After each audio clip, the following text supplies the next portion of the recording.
This video is brought to you by my two books, Practical Music Theory for the Rock Guitarist and The Blues Guitar Bible. Want to learn about modes, harmony, scales, chord substitution and keys? Or maybe you're interested in supercharging your blues guitar rhythm and lead chops. Whatever you're interested in, I guarantee you will be hitting the fast lane to progress with either of these works. Both feature video demonstrations and tutorials, loads of tabs and jam tracks to play along with, and I promise you, everything is explained in crystal clear plain English. Check out the links in the description for more details.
Hello chaps, welcome once again to John Robson Guitar Tuition.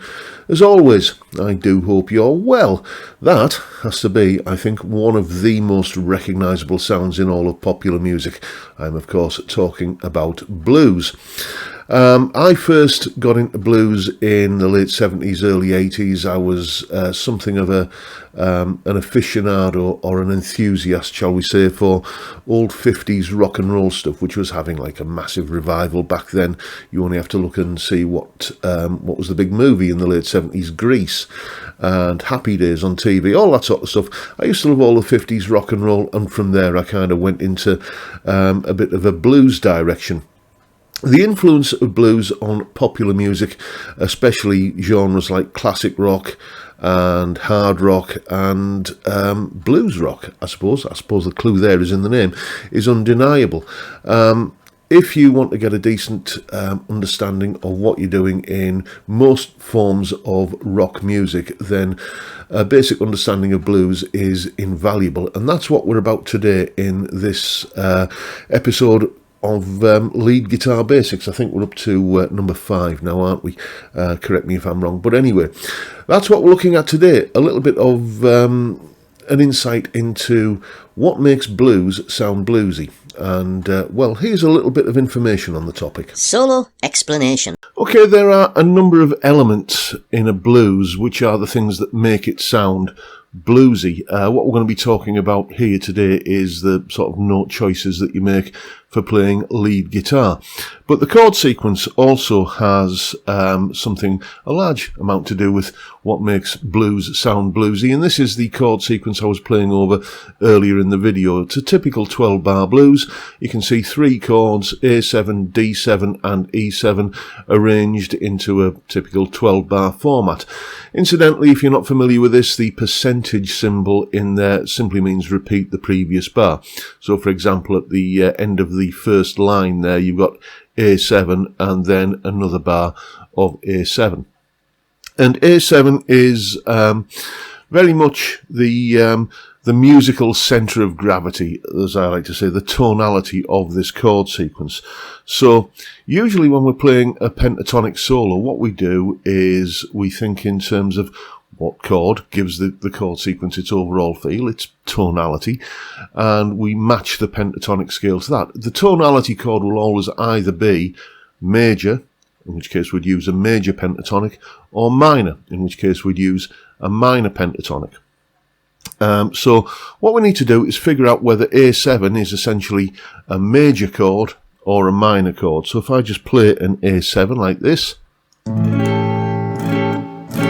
there it is there, we can see it's got this note in it. I'll just play the shape again. Here we go. It's got this shape, this note in it rather, which you can see is in an A major chord. If I was to play an A minor chord, you could see we've got this note in an A minor chord. So this note here defines this chord as being essentially major in character. So you would think that the way to go here would be to play an A major pentatonic. So that would go,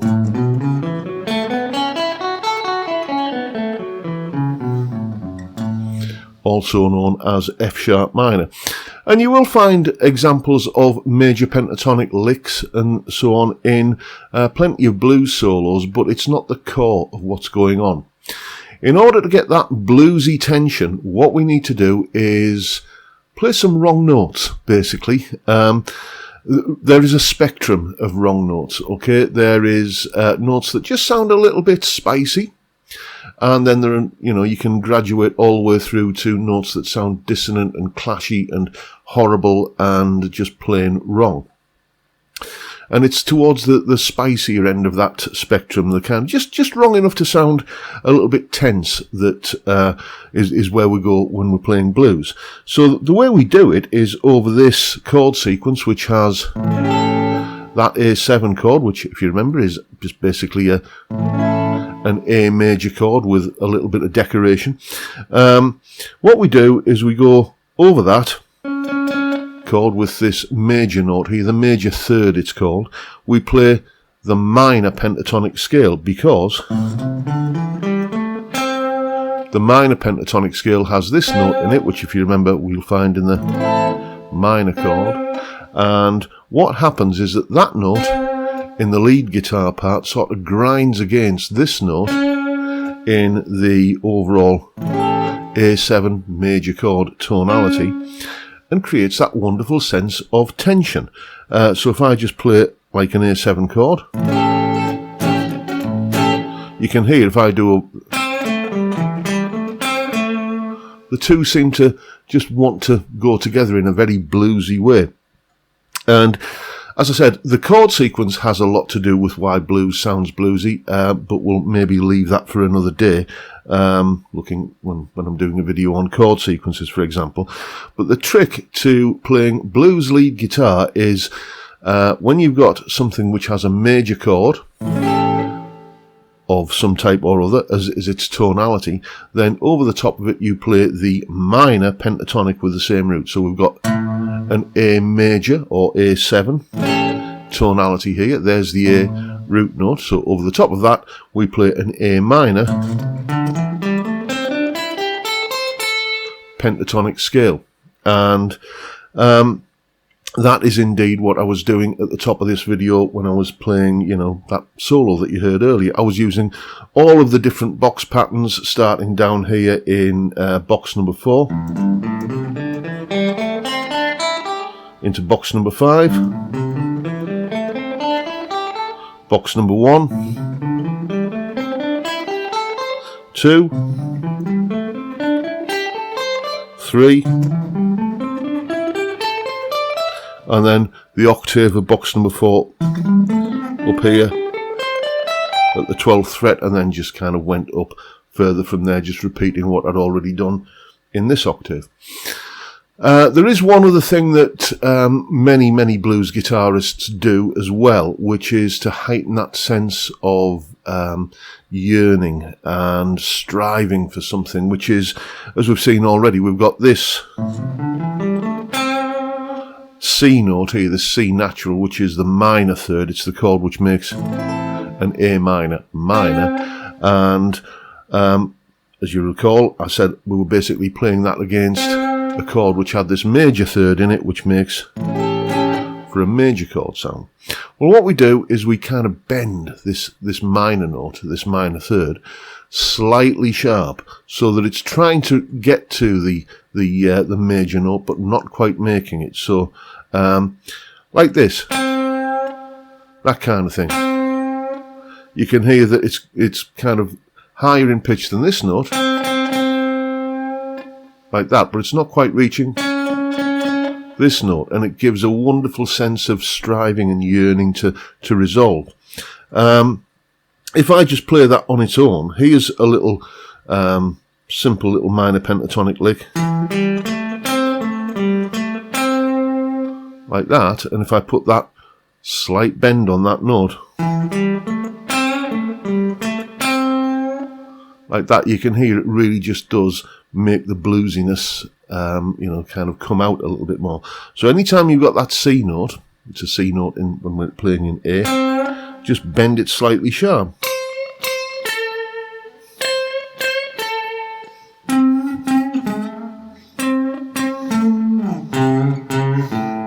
Like that, and it will always just lend it that extra little bit of bluesiness.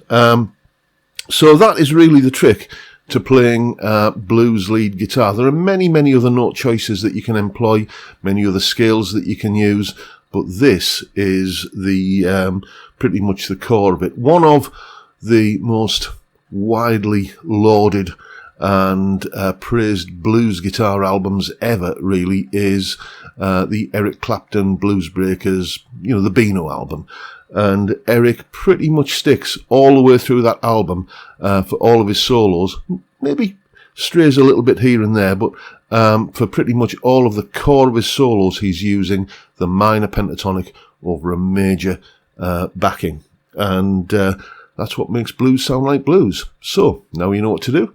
Go away and have some fun with it. And as always, you'll find a full tab for that solo at the start of the video in both Guitar Pro and PDF formats, along with a clip of me playing it, that explanation you've just seen there, and the jam track to play along with yourself. All of that is up on my Patreon page. There's the address, and the link is in the description. As I'm sure you know by now, $3 or roughly £3 a month, whatever the exchange rate is, gets you access to all of these additional goodies and resources that go along with these YouTube videos. And of course, a massive thank you to everyone who supports me in that, or any of the other ways, all of which are downstairs in the description, including the Tier 2 level of Patreon membership, where you get some extra video content and a twice monthly hangout with me and the other Patreon Tier 2 subscribers on Zoom. It's a great little get together that I can highly recommend it.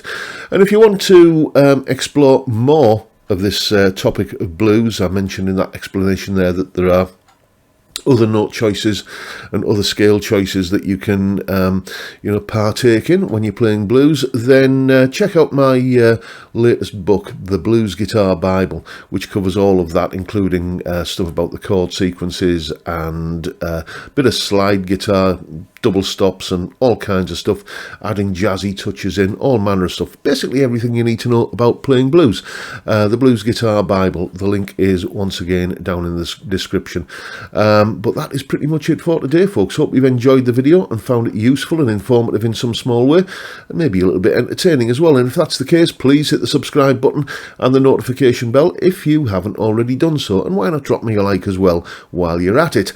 And don't forget the live stream, as always, every Friday Friday, 5 p.m. UK time, we just basically have a beer and a chat, usually talking about music and guitars and related topics, but you know, it just goes where it goes basically. It's a great way to kick off the weekend, and I'd love to see you there if you can make it. But for now, I'll bid you all a good day and say thank you so much for watching. Thank you for your time. Look after yourselves, folks. Stay well, stay safe, and above all, stay sane. Bye for now.